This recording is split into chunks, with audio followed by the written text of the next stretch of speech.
Ils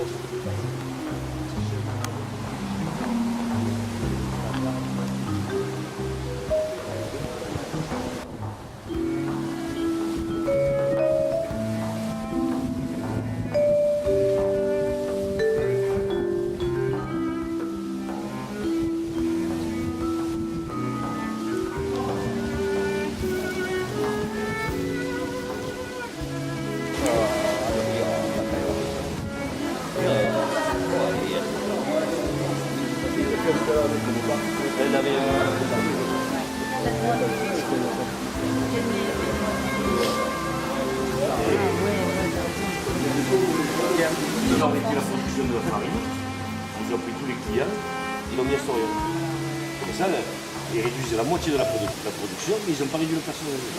C'est un problème. Et Storion, ça se trouve où alors? Storion, c'est à Rennes, là. Salingro. À Salingro. Et là, il va pas supprimer ça. Si, c'est prévu. Ah ouais. Après, quand ils s'occupent de nous, ils s'occupent de là-bas. Et dans le groupe, ils veulent lever quand c'est bon. 10 moulins. Parce qu'eux, ils veulent se lancer dans la surgelée. Et les salariés, ça doit venir à l'histoire. Alors, les salariés de Storion, c'est terrible. On était allé là-bas, on a occupé un peu de partout, on a essayé de discuter avec le syndicat de là-bas, justement, qu'on fasse force. Alors, qu'est-ce qu'ils ont fait? Nous, on a gardé lui, là-bas pour emmerder. Qu'est-ce qu'ils ont fait les ouvriers? Ils ont fait une pétition pour nous assigner au tribunal. Oh là là. Voilà, bravo les ouvriers de la TGT. Et la CGT, mais ils sont les patrons, là, bref. Je voyais un bébé, je vois que lui est à peu près de temps, je me suis enfouré. On met pendant 2 mois, 3 mois. Ah, le chef de bras, il est là, il voulait faire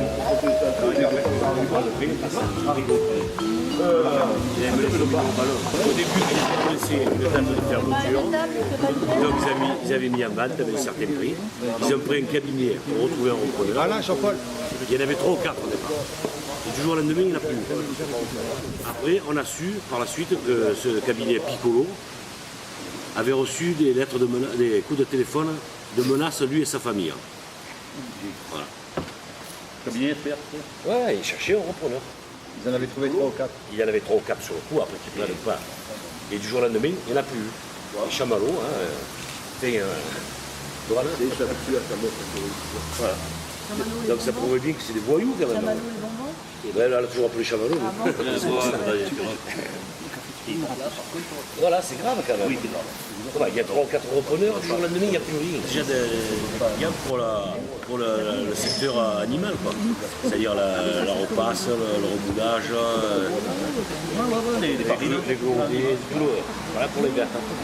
Et après, il a d'autres clients. Parce qu'il a associé avec eux qui revendent de la farine, de la soupe, de et après, il y a la possibilité sûrement de travailler encore avec Panzani.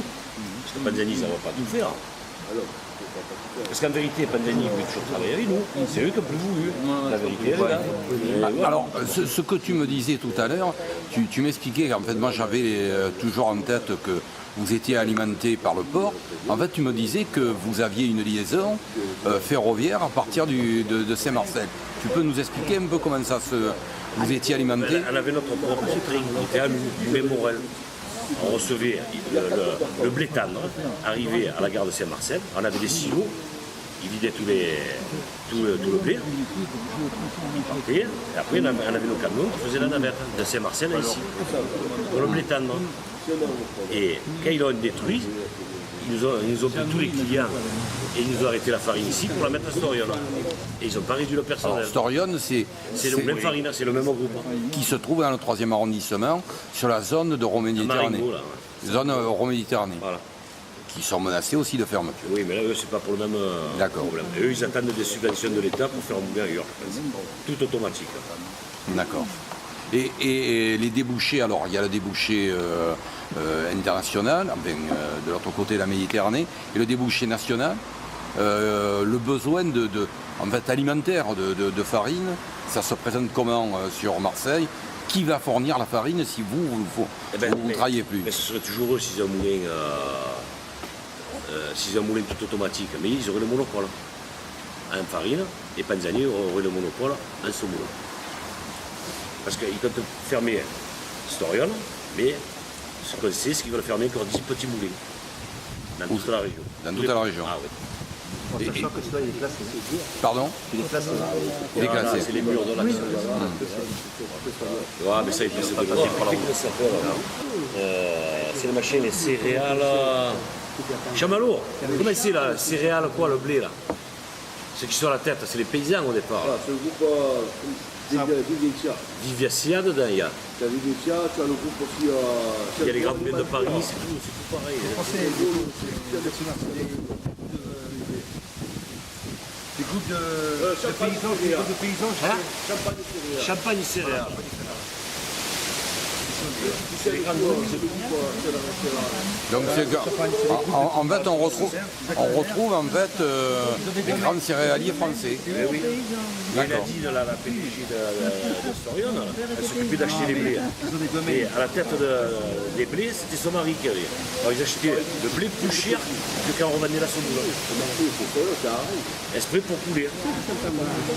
Et est-ce qu'ils avaient de la famille en Bosse? Ouais, ça.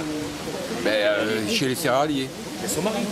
Son mari était céréalier. Oui, c'est D'accord. lui qui vendait la- Et il vous vendait de la farine plus chère que de la blé plus cher du que blé. ce qu'on vendait la semoule. D'accord. Ok. Donc c'est tout au départ. C'est calculé. Et est-ce qu'il y a une menace de faire revenir la semoule, la farine, semoule, non pas de Chine, d'ailleurs que la France? Mais déjà le groupe a des moulins à l'étranger. Ils en ont où? Un peu de partout. Il y en a un peu de partout. Ils sont partout. Donc là, en fait, avec les moulins Morel, on touche à la mondialisation, en fait, à la question de la mondialisation aussi.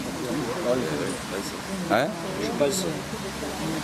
Parce que c'est des gens qui veulent se lancer dans le surgelé. Avec leur moulin qui leur reste, ils se font leur propre, ils vendent leur propre farine et ainsi de suite. Et ayant le monopole, après, ils mettent le prix qu'ils veulent sur le marché. C'est des paliers qu'on doit chercher maintenant. Donc alors vous êtes en négociation avec qui en fait? L'État? Direct, qu'est-ce qu'ils disent? Ouais, jusqu'à maintenant, on a parlé beaucoup avec le préfet pour rencontrer la vente, le racheteur ici. Mais seulement, ils étaient en combine. Parce qu'ils sont actionnaires à l'État. Au niveau de 11% dans tous les groupes. Et il y a plus de 8000 ouvriers. 11% l'État est propriétaire. Et actionnaire. Et il dit quoi alors l'État? Par l'intermédiaire du gouvernement, hein? Oui. On va essayer de négocier avec les constructions. Mais c'est pas vrai. Mais qui est l'interlocuteur au niveau du gouvernement, à part le préfet? C'est pour ça qu'au départ, c'est très bien, il ne gagnera pas trop d'argent, mais il se donne 5 ans pour bien monter l'entreprise. Si au bout de 5 ans ça ne marche pas, alors, Ma question c'est comment la CGT, maintenant c'est l'organisation, comment elle vous aide pour réfléchir en fait à travailler avec ce repreneur? Comment vous travaillez sur établir un projet financier en fait? mais le projet, il est La tout viabilité fait, déjà. du projet. Il est tout fait le projet, il y a tout. Ma question c'est comment la CGT? On s'est posé la question, tu vois. Après, on peut le savoir sur Internet, hein, je peux me dire. Parce que nous, on pensait que c'était ça, tu sais, que par rapport à juste. La CGT a aidé pour essayer de pouvoir faire vivre les c'est qu'est-ce qu'elle a fait. Aujourd'hui, on a essayé de chercher des repreneurs. Qu'est-ce qu'elle a fait? Malheureusement, on est bloqué par l'État, aujourd'hui qui ne veut pas en prendre en compte. Tu as vu la réponse de l'État, c'est envoyer la facture au CRS pour prendre les matériels. Aujourd'hui, pour la CGT, on est en train de construire faire des divergences pour essayer de faire revivre les moyens morels. C'est pas facile aussi. Maintenant, on a réussi à remettre la table de négociation le repreneur aujourd'hui pour qu'on puisse apporter une solution pour voir comment on va travailler avec les salariés, ce qui n'est pas évident, mais qui est en train de se faire aujourd'hui. Tu vois la réponse qu'il y a eu des camarades, deux personnes qui ont été condamnées du village, soi-disant que des fautes d'alcoolémie. Mais bon, quand tu vois qu'il n'y a pas de qu'il n'y a pas d'emploi, comment tu peux condamner un salarié à dire dans son entreprise à côté d'ivresse quand il ne travaille pas. Surtout quand il essaie de faire revivre et de garder son emploi au sein de qui reste au niveau de la nourriture. Il ne faut pas l'oublier. Maintenant, aujourd'hui, c'est que tu touches à la voie alimentaire, indirectement tu vas toucher au transport. Ben, ce qu'il vient de dire, la SNCF. Donc ça va s'écouler après la SNCF, le port maritime, le port autonome. Donc oui, aujourd'hui c'est de dire que nous on a une phase de proposition, on a des propositions, il faudrait qu'on les mette à table. Maintenant il y a une convergence, il faudrait qu'on les mette. Bien sûr que le gouvernement aujourd'hui n'a pas de réponse. Alors la seule réponse qu'on leur a apportée, c'est envoyer les forces de l'ordre. Aujourd'hui c'est alerter la population en disant que attention, on touche à une économie aujourd'hui. Et on va aller. Je n'oublie pas qu'aujourd'hui on est la première ville où il y a un grand écart entre les riches et les pauvres. Et on va. Ça continue. Ça continue. Maintenant, où va aller le gouvernement? Voilà, ça c'est le bas du bruit. De quoi? Là-bas, c'est moi qui c'est la bananerie. Si vous avez ici encore quelqu'un qui va me donner. Alors, il faut l'écouter, hein. Tu écoutes et après tu sais les questions. Voilà. Ça c'est le bas du bruit, ça. Voilà, écoute. C'est la partie cylindre, la partie broyage. Tout ça c'est la partie broyage du cylindre. Donc vous avez une semoule là en vert. En gris c'est le tendre, c'est la farine. Et en rouge c'est une semoule aussi. Semoule de quoi? De 2 semouleries et une farine, une mélatorie. Donc il y a 3 moulins dans un. Et le jaune c'est? Le jaune. Non, le jaune et le rouge c'est la maman. C'est des machines qu'on a remplacées en plus. Mais ça ils peuvent pas vous les enlever quand même. Combien de temps maintenant les machines sont arrêtées 2 ans? Celle-là de 3 ans. 3 ans. Celle-là de 2013. Et ça peut repartir? On peut les remettre en main? Ça Il n'y a pas beaucoup d'électronique, ça va. Ça c'est des C'est machines juste ça. Voilà. Docteur solidaire. PCF Zérian. PCF 9e. Ouais, 9e. Solidaire. Ah ouais, mais je sais pas. C'est d'abord obéir, après du BI, ça tombe à cette bouton. Et on tape là. Et ça descend bas, et ça broie de plus en plus fine. Et après, le cylindre lisse là-bas, et lui, c'est écrasé en face. Et là, tu as combien de personnes à peu près ici qui gèrent? 3 personnes. D'un moulin, ça passe à l'autre. 3 moulins et 2 chefs menus la journée. D'un moulin, ça passe à l'autre machine, et puis de suite. Les cylindres, ça passe les machines. Ça remonte pas. Ça Ça remonte à la aspiration. Regarde, ça je te parlais. Ça remonte par aspiration. Donc le pli tombe en mal, et on passe par mal et on remonte le bout. Et non, si jamais on retombe dans le famille, et ça tombe tout de suite, et ça retombe sur l'autre machine. Et ça casse au produit. Ça divise le produit, la partie du sol, la partie de. Il y a une explosion. Il y a germé le blé, et la partie. oui. Ça ne fait pas tout d'un coup. Hein. Ça passe dans plusieurs machines. Plusieurs machines. C'est que là. Dès que tu as un défaut, tu l'arrêtes. Moi, ça se passe. Quand tu regardes. Ça va faire de la poussière. Ça doit faire du bruit quand même quand ça passe, non?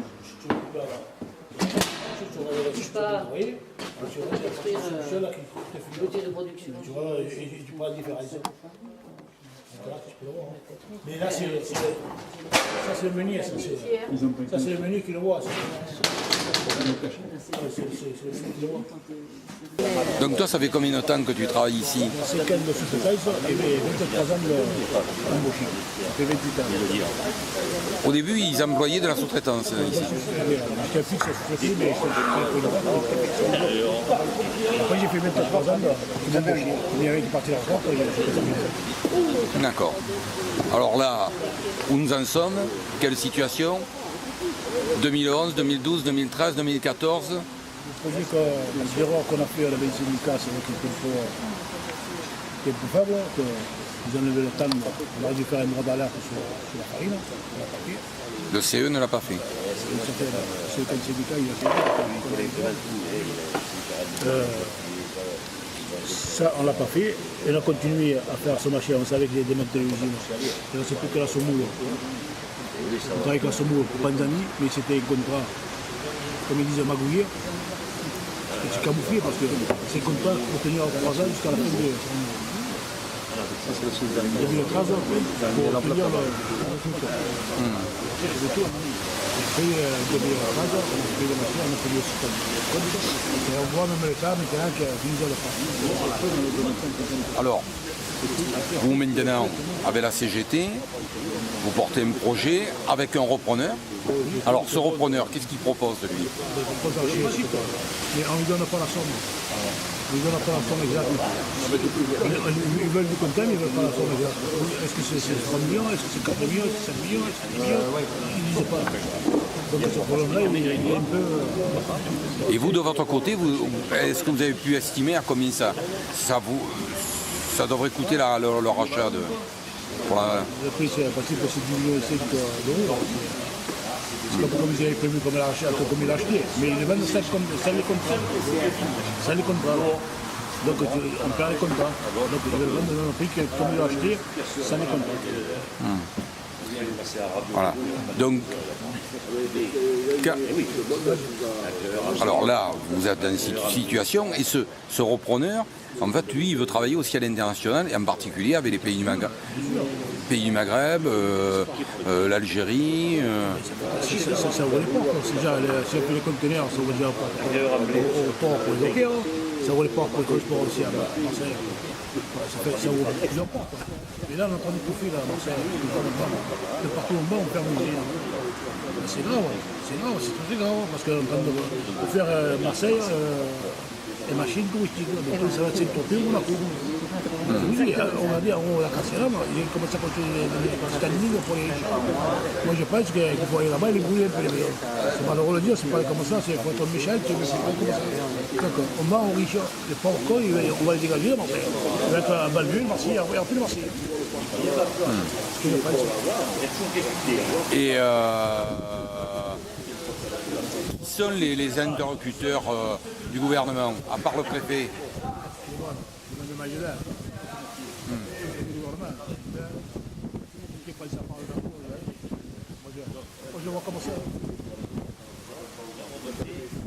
Et quand vous discutez en préfecture, il n'y a que le préfet en fait. Moi, moyen de la situation comme elle est la situation, mais que le gouvernement il doit être majoritaire sur la hausse des versions sur la masse. Sur la masse, donc, moi, il doit être majoritaire. Alors, donc ça c'est une proposition. Ça c'est une proposition que vous portez, de demander à l'État de financer une partie de la reprise.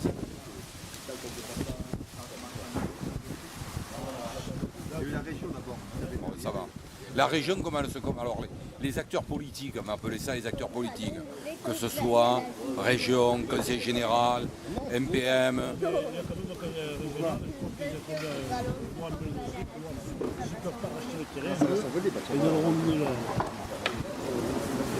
Un peu l'opération fera libre. D'accord. Ça va. Ok. Tu avais l'air de dormir à un moment donné, je ne sais pas si tu as bien entendu. Le délégué syndical qui s'est barré.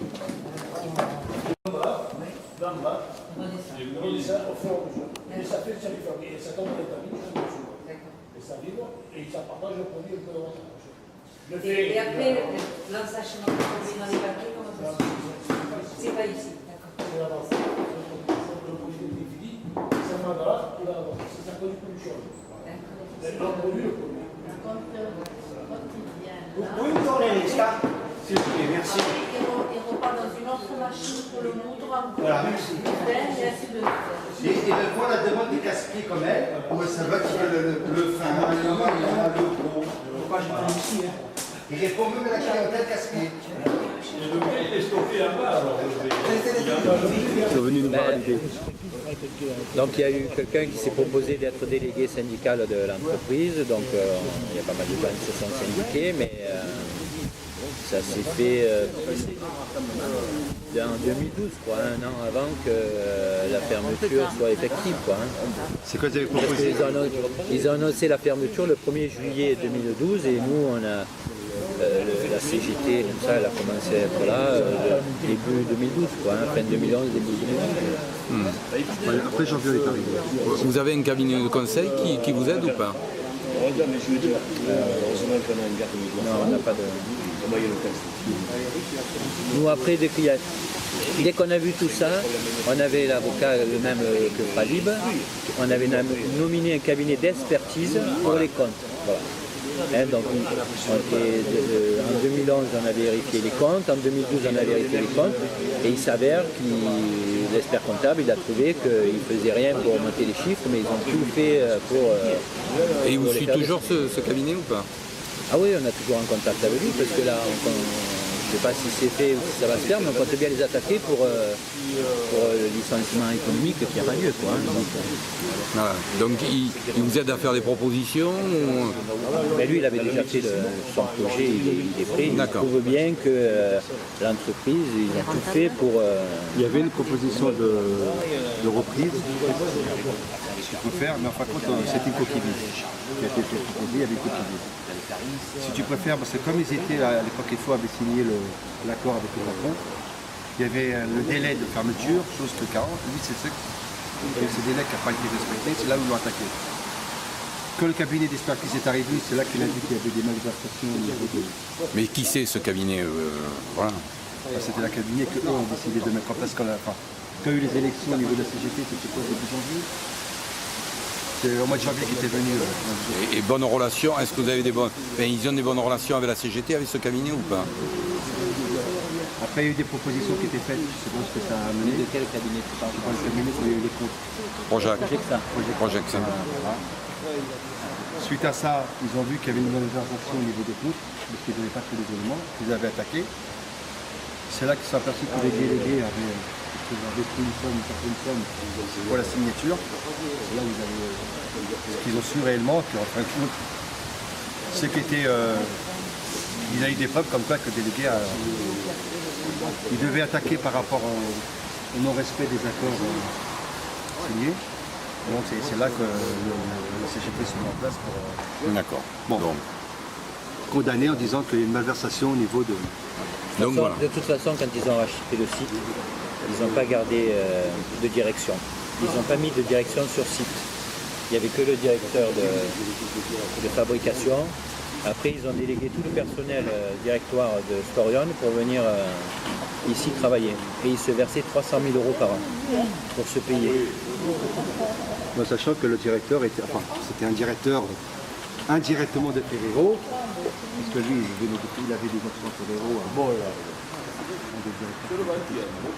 Enfin, ils avaient des actions tous à Ferrero, parce qu'il y avait plusieurs amis qui se partageaient un petit peu le recette. Enfin, ils ont diminué carrément parce qu'ils n'ont rien à rajecter ici, chose qu'ils avaient dit qu'ils avaient rajecté pendant l'année 2011. Et ça a été prouvé que rien n'a été rajecté. En fait, ils vous mettent une direction pour vous liquider. C'est les liquidateurs. On n'avait pas de direction sur site, on n'avait pas de service commercial. Donc, ils n'allaient pas chercher les marchés, rien. Ils ont tout fait pour faire couler.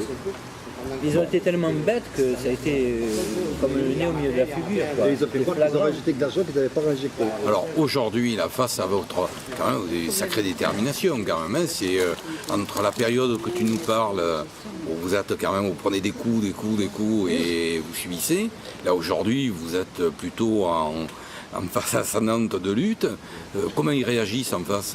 Ils s'attendaient à ce que vous réagissiez comme ça? Ah ben non. Ils ne s'attendaient pas.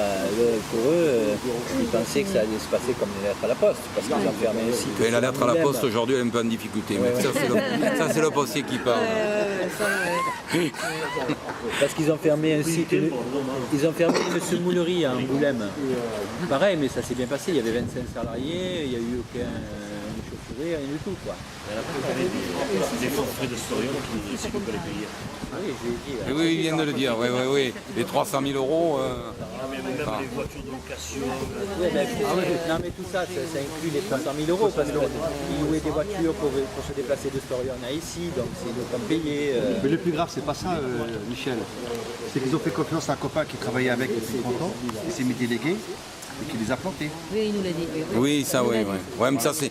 Je dirais que. Après, c'est pour ça qu'après, on te dit que les copains peut-être sont naïfs, etc. Mais mais quand on tu travailles connaît. Ah non, ouais. On en a eu des aussi copains chez qu'il y a moi. 30 ans. Bah, ça, c'est toutes les entreprises. Toutes les ouais. boîtes, on en a eu. Ah, mais après, tu n'étais plus dans son mec, collègue. il voit que sa gueule et il se Voilà, dit maintenant, moi, si je peux partir et je m'écarte, je me la fais en douce, quoi. Hein. Bon, Marie-Claude pose la question parce que c'est. Non, mais moi, la seule question, c'est de savoir le projet aujourd'hui, il est viable au niveau rentabilité, hein, pour parler gros chiffres, c'est-à-dire votre repreneur, il est sûr de pouvoir faire quand même des affaires avec l'entreprise telle qu'elle est aujourd'hui. Ben, ça va pas être facile parce qu'il va falloir reconquérir les marchés, mais lui, il s'est allié de gens du métier. Il a un collègue à lui qui est minotier en Algérie et qui va pouvoir aller récupérer des contrats sur le Moyen-Orient, Centrafrique, des clients qu'on avait. Parce que là, le Panzani et Storion, ils nous ont dépouillés, ils nous ont pris des contrats, tout ça. Après, c'est une question de marché. Si nous, on vend la farine, ne serait-ce qu'un euro moins cher que Storion, la plupart des boulangers aujourd'hui, c'est des Algériens, on sait qu'ils sont solidaires. Ils ne vont plus aller chez Storion, qui eux sont des cons finis. Ils viendront ici nous acheter la farine et on va récupérer les marchés comme ça. Hein. Sachant que on avait un contrat de 55 000 tonnes de semoule avec Panzani. C'était le contrat qu'ils avaient avec Storion. Comme ils n'étaient pas trop du métier et que c'est Panzani qui leur avait vendu, il leur a dit bon, nous il faut que vous nous donniez un peu des clients pour qu'on puisse tenir et qu'on puisse arriver à vous payer le crédit vendeur, parce qu'ils ont Storion avait acheté avec un crédit vendeur, hein, c'est-à-dire que je crois qu'ils avaient fait 7 millions d'euros en crédit vendeur.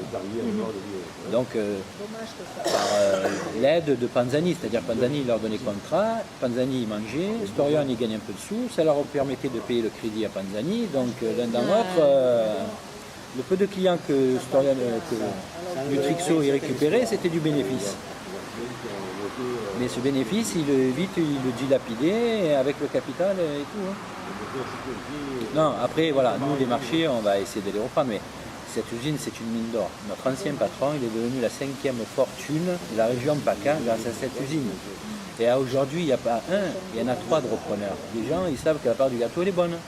L'implantation, le port à côté, on faisait je ne sais pas combien de conteneurs par an. Il y avait 10 000 conteneurs déjà. Eh oui.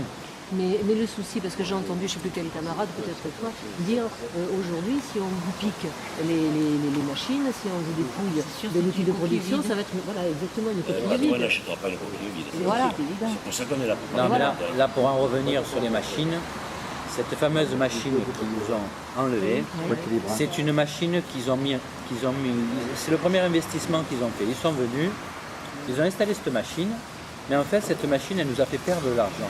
Ça a permis de dilapider encore plus vite le capital, parce que cette machine, elle était prévue pour sortir des blés noirs.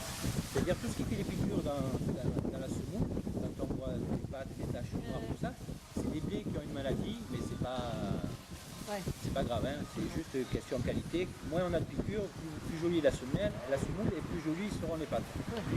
Et cette machine, elle a permis de faire monter les déchets à 7%, alors qu'on avait des déchets à 3,5%. C'est-à-dire qu'on a doublé les déchets. Et ces déchets, quand on perd quelque chose, c'est de l'argent perdu, forcément. Voilà.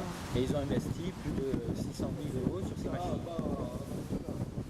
C'est celle-là qu'ils ont déménagé. C'est celle-là parce qu'ils ont peut-être une vente, parce que ces machines, elles sont compatibles avec le riz, avec d'autres céréales. Comme elle avait 5 ans, c'est la seule machine qu'ils pouvaient revendre facilement. Avec les frais qu'ils ont, avec les vigiles, tout ce qu'ils ont dû à payer, ils ont bien fallu que quelque part ils amortissent un peu les coûts.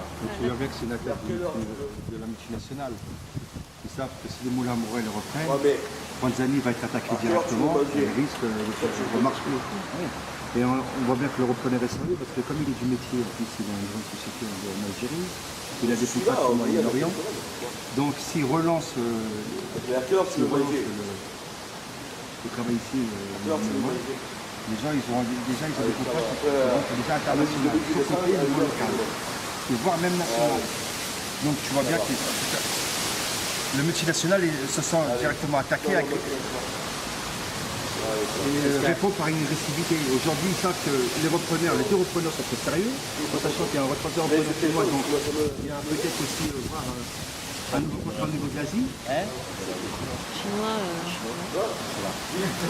Après, pour en revenir au contrat de Panzani, on avait un contrat de 55 000 tonnes de semoule. Et on s'est aperçu qu'en 2010-2011, Panzani a fait des travaux dans ses semouleries pour augmenter la capacité de production. Ça veut dire qu'ils savaient à terme que nous, on allait fermer, et ils ont absorbé une partie de cette production qu'ils nous donnaient. Ça veut dire que sur 55 000, ils ont dû récupérer 30 000. Donc il y a toujours 25 000 tonnes de semoule qui sont importées. On a vu que ça venait d'Italie, que ça venait d'Espagne. Voilà. Alors que nous, ici, on a l'unité de production et on fait importer de la semoule de l'étranger. D'accord. Donc ça, c'est là où on s'est aperçu, comme il y a marqué là-bas, complot, Panzani, historien. Quand on a vu que Panzani faisait des travaux pour améliorer et augmenter sa production. C'était parce que le gros point qui a dit à Nutrixo on ferme le site, c'est parce qu'ils sont allés voir Panzani en disant bon nous on n'y arrive pas avec le contrat de sous-traitance, il faut qu'on vous augmente, et Panzani il a dit non, nous on n'est pas d'accord pour l'augmentation, donc ils ont fait croire qu'ils n'arrivaient pas à s'entendre et qu'ils annulaient le contrat, et sans ce contrat l'entreprise n'est plus viable. Mais ils ont magouillé plein de trucs, ils sont en procès, on n'en a même plus entendu parler d'un container. On a fait une trentaine de containers qu'on a envoyés en Côte d'Ivoire ou quoi. Arrivés là-bas, les containers sont arrivés, il y avait plein d'insectes vivants dans la marchandise. Donc Panzani, historien, ils se rejetaient la faute. Ils n'étaient pas d'accord. Soi-disant, il y avait une société de nettoyage, de gazage au port qui devait mettre les produits pour protéger la marchandise au port, ça s'est pas fait. Donc après ils nous ont embobiné et finalement ils étaient en procès. Un jour il est venu un bus, il y avait 40 experts, tous en blouse blanche. Et depuis on n'en a plus entendu parler. On ne sait plus qui a eu tort, qui a eu raison, mais ça c'est encore une magouille. Alors, question par rapport à l'opposition, parce qu'il vous oppose avec Storion. En fait, les deux sites sont viables. Il y a besoin des deux sites pour la région et pour la France, en fait. Bien sûr. Nous, notre homme d'affaires qui est chargé de rechercher des repreneurs, il achète il a des clients boulangers. Il est du métier. Seulement, lui, c'est un négociant. Il n'a pas d'usine. Donc lui, si demain il y a un repreneur, il viendra travailler avec nous, il s'occupera de la production. Il a des clients, il a son carnet d'adresse. Il achète la farine dans le nord de la France. Il a fait venir de 300, de 500, de 600 km. Alors qu'il a des clients à proximité dans la région PACA, machin, il se dit, il y a une unité. C'est pour ça qu'il se bat. Parce que lui, ça lui coûte moins. Il se dit, mais si je récupère cette usine par le biais d'un repreneur, je vais pouvoir bien l'exploiter et permettre à mes clients de recevoir de la farine de beaucoup moins loin, à un coût beaucoup moins onéreux. Puis le carbone. Donc, alors maintenant, moi, ce qui me...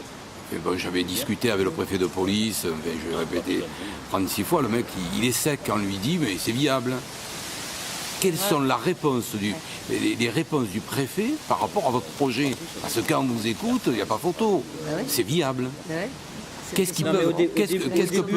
Alors au début, on a été soutenu par le gouvernement, puis petit à petit, ils ont commencé à incriminer le repreneur en disant c'est un marchand d'hôtel, il n'est pas du métier, il veut faire une action immobilière, alors que c'est pas vrai. Il avait demandé, il a montré qu'il s'était entouré des gens du métier qui ont gardé l'anonymat parce qu'ils sont concurrents et ils ne veulent pas d'histoire. Il a montré qu'il avait un ami minotier en Algérie. Il a proposé, comme eux, ils avaient fait un crédit vendeur en proposant le crédit vendeur, je ne serai pas propriétaire du foncier, donc je ne pourrai pas réaliser une action immobilière. Il a tout mis de son côté pour œuvrer. Mais Nutrixo a rencontré la préfecture sans le repreneur. Et de là, comme l'État a des actions dans le groupe de Vicia à hauteur de 11 ou 14%, je ne sais pas, Du jour au lendemain, l'État a retourné sa veste et elle a donné raison à Nutrixo et ils sont venus démanteler, ils ont fait ce qu'ils ont eu à faire pour... sans même qu'ils aient reçu le repreneur, quoi. Il n'y a jamais eu de négociation entre acheteurs et vendeurs. Donc...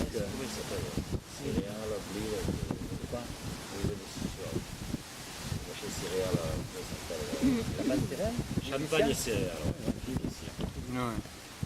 Moi, ce qui est, bon, après, toujours stupéfiant, c'est de voir qu'en fait, il y a un besoin sur la région et au-delà de la région, même à l'international, et qu'il y a une non-volonté des pouvoirs publics, et en particulier d'un gouvernement de gauche, quand même. Quand même, ça nous interroge un petit peu. Bien sûr, quand on entend parler, nous on est pour réduire, faire descendre la courbe du chômage, on aime les entreprises, on veut développer. Et derrière, c'est tout l'inverse qui se fait, puisqu'on est l'exemple même.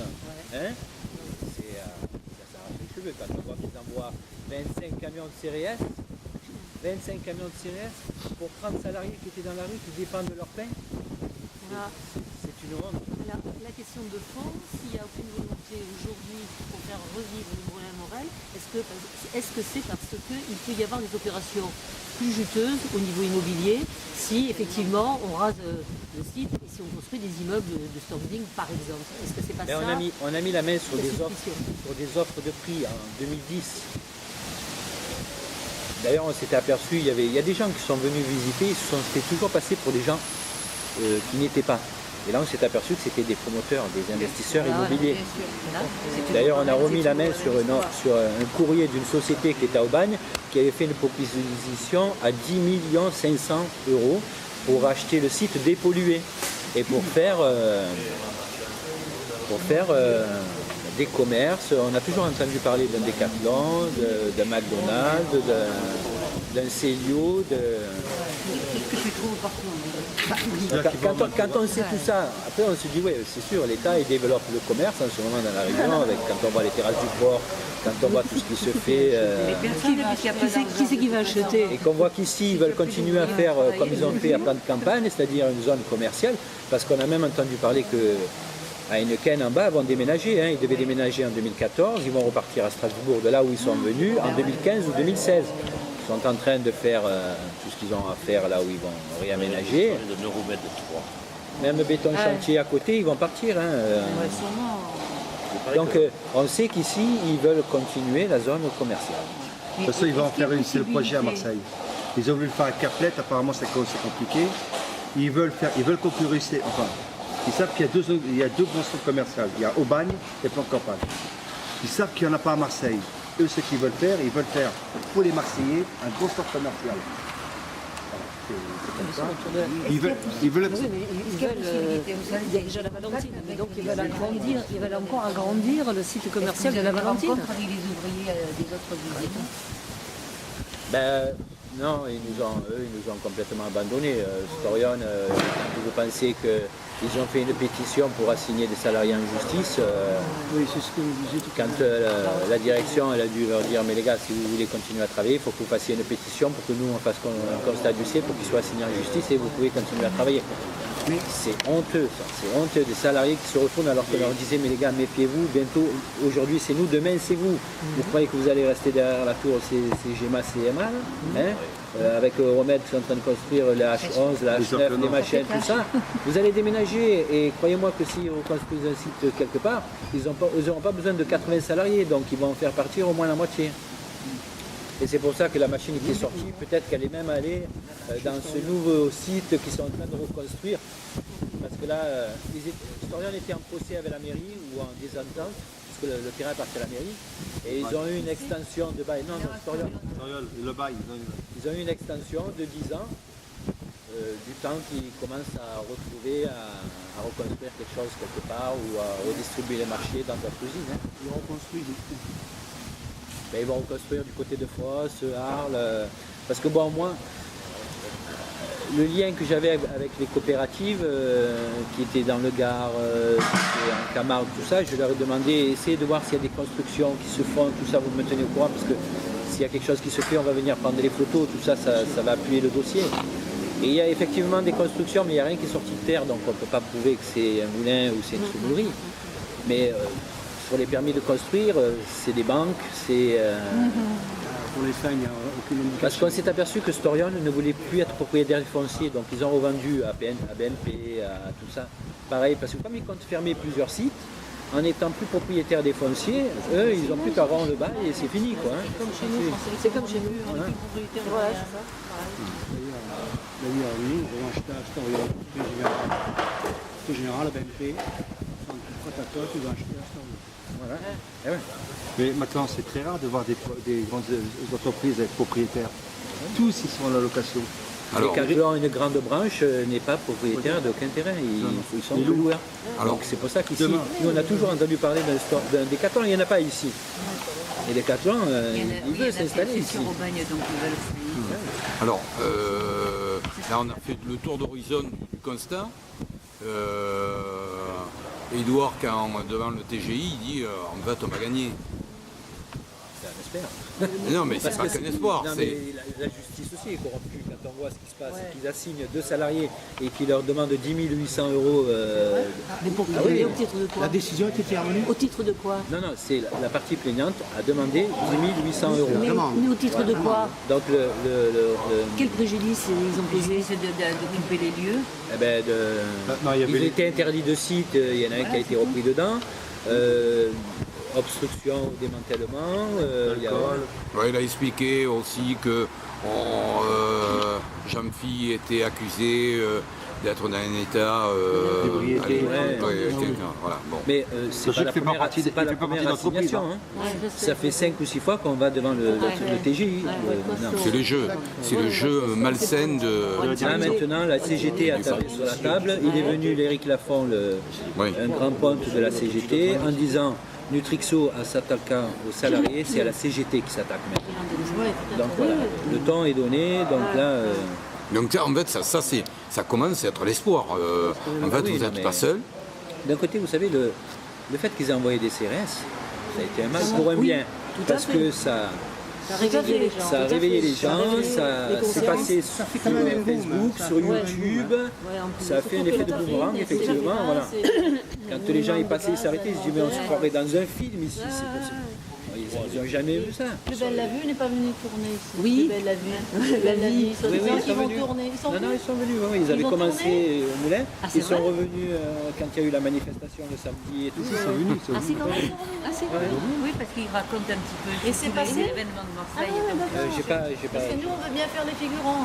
Oui, nous aussi. Non, mais eux, ils ne veulent pas faire les figurants. Ils ne font pas les figurants.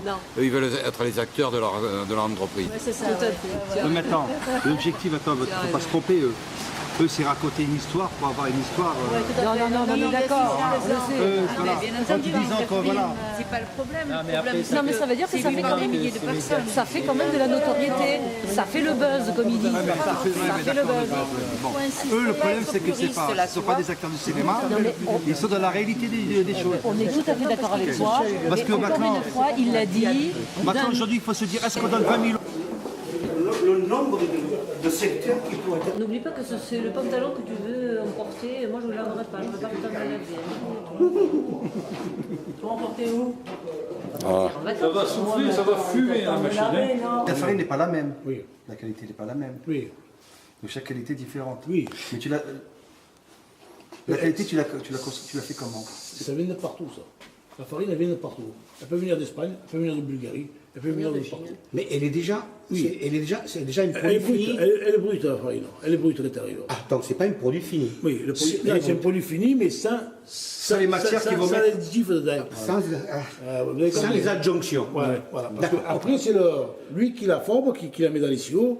Il y a des mélangeurs qui mélangent le produit, la farine avec un tas de produits. Il l'a fait en France pour la France, en Espagne pour l'Espagne. Voilà. Et ensuite, c'est sa façon de faire ce que tu disais tout à l'heure, c'est qu'en fait, le pain d'aujourd'hui, c'est plus. Le pain de Pfizer. Alors pourquoi on te dit, Storion, ils ont 600 tonnes par jour. 600 tonnes par jour, c'est la capacité qu'il y a là-bas. Sur la région PACA, elle ne peut pas l'alimenter. C'est impossible. C'est impossible. C'est pour ça que la personne qui va s'occuper de notre moulin, là, car ici, c'est un gars qui rachète de la farine de partout. Ils appellent ça les moulins réunis. C'est commercial. Et ça, il a dit la farine c'est de l'or. Et je ne comprends pas, moi, que même ici, la région PACA, je vais chercher, des fois, aller chercher la farine, même en Espagne, pour les boulangers qui sont ici. Il y a un manque. Donc on ferme les moulins et on va prendre la farine extérieure. Donc il y a quelque chose qui n'est pas lourd. On vient pleurer pour l'emploi. Voilà. Tu vois, c'est des choses qu'il faut entendre. Et est-ce qu'il ne peut pas avoir des coopérations en fait, avec des acheteurs en fait, de farine? Est-ce que sur les Bouches-du-Rhône, la région PACA, est-ce qu'il y a des gens qui sont intéressés pour acheter votre farine en direct avec votre repreneur? Nous, ça va se faire, nous, ça. Parce que voilà. Le maire que j'ai entendu dire Carletti, lui, ça l'intéresse qu'on achète le moulin, parce que c'est lui qui va prendre le moulin en main. Ah, donc celui qui distribuerait. C'est lui qui va prendre le moulin en main, oui. C'est lui qui va être directeur commercial de l'usine et c'est lui qui va être il a déjà un certain. Ouais, c'est lui qui va être en tête du moulin. Dis-moi, oui. Tu as les champs de blé ici, dans la région PACA. On en a. Oui. Je ne comprends pas, moi. Si on a des champs de blé dans la région, pourquoi on va ailleurs? Il n'y en a pas assez. Il n'y en a pas assez. Il n'y en a plus assez. Ouais, mais parce qu'on ne se donne pas la casse de blé. Oui, mais il y a une question de coût aussi. Vous savez que. Mais attends, le coût. Tu as le transport. Oui. Tu as le transport en moins, tu fais travailler la région. C'est l'Europe, comment ça marche. L'Europe? C'est comment ça marche l'Europe. Ouais, mais cette Europe-là, je ne veux pas. Voilà. Il y a les quotas. Tu as tout compris. Tu as tout compris. Il y a les quotas. Tu as tout compris. Moi, je veux Pour pas. l'instant, c'est malheureux de le dire, on dirait que la France, elle doit quelque chose à l'Allemagne. Pour ce qu'on. Non, mais. Pour moi, ce que je pense, c'est pas ça, parce que. pour tout ce qu'elle dit, et on dit Amen ici, c'est pas. J'aurais pas compris. On a des solutions. Non, mais alors, regarde. Ouais. Tu as le moulin qui est ici, là. Enfin, qui est bien. Il suffit qu'on essaie de travailler avec tous les champs qu'on a de la région. Oui, mais il faut qu'on donne le choix. Parce que le gouvernement, il ne veut pas te donner Ah oui, le choix. voilà. Mais de dire qu'on a les réponses. Mais c'est bien de leur dire, voilà, nous, on a la réponse, de dire comment ça va fonctionner. Et de leur mettre, eux, un porte-à-faux en disant, vous ne le voulez pas, parce que nous, on peut faire travailler la région, en partant de la matière première au produit fini. Tu vois, c'est une réponse à apporter ça. On peut apporter des réponses. Aujourd'hui, on a les champs. On peut répondre à une population déjà rien que locale. Je ne te parle pas d'une demande internationale, mais rien que localement, déjà, on peut y répondre. Mais quand tu vois les difficultés qu'ont les AMAP pour pouvoir constituer des réseaux avec des producteurs locaux, tu te rends compte que si tu veux faire tourner un moulin comme ça, le nombre de producteurs qu'il faudrait. Je vois les difficultés qu'avait le gars d'Aubagne, où la mairie, il marchait bien, il marchait dans une AMAP, et il voulait agrandir son territoire. Et le maire ne voulait pas lui vendre des terrains, parce qu'il voulait construire ou quoi, des lotissements à la place. Il a fallu qu'on se batte tous aussi pour qu'ils puissent avoir des terrains. Mais c'est bien d'informer la population en leur disant, il y a des solutions locales. Oui, il y a des solutions on peut faire travailler parce qu'attends, tu vois la pénurie qu'ils ont quand même. C'est pas que je te coupe un petit peu, mais si on ne fait pas quelque chose, nous, pour nos enfants, c'est malheureux de le dire, parce que les enfants aussi sont un peu. Mais je te parle. Ils sont pas ailleurs parce qu'ils ne suivent pas un peu la politique. Parce que tout jeune, on l'a mis sur Internet, ils s'amusaient un peu à mâcher avec les jeux ici. Les aboutis avec la télé. À 25 ans, ils sont encore gamins. Même plus. Ils sont encore gamins. Moi, j'ai vu mes gens de 25 ans, ils jouent que leur portable, ils n'ont que ça dans la tête. Donc maintenant, les jeunes sont plus informés que nous. Parce que c'est leur avenir à eux, c'est pas le nôtre. Parce que moi, je ne sais pas si je vais avoir mon retraite, c'est 53 ans. Moi, j'ai continué pendant 37 ans, mais je ne sais pas si je vais avoir mon retraite. Une fois que j'ai discuté avec mes enfants, je dis, mais vous ouvrez les yeux. Donc moi, je les ai fait venir le soir, j'ai venu avec nous. Regardez, tu vois un peu les gens qui nous défendent. Justement, c'est ça que j'arrive à ces enfants.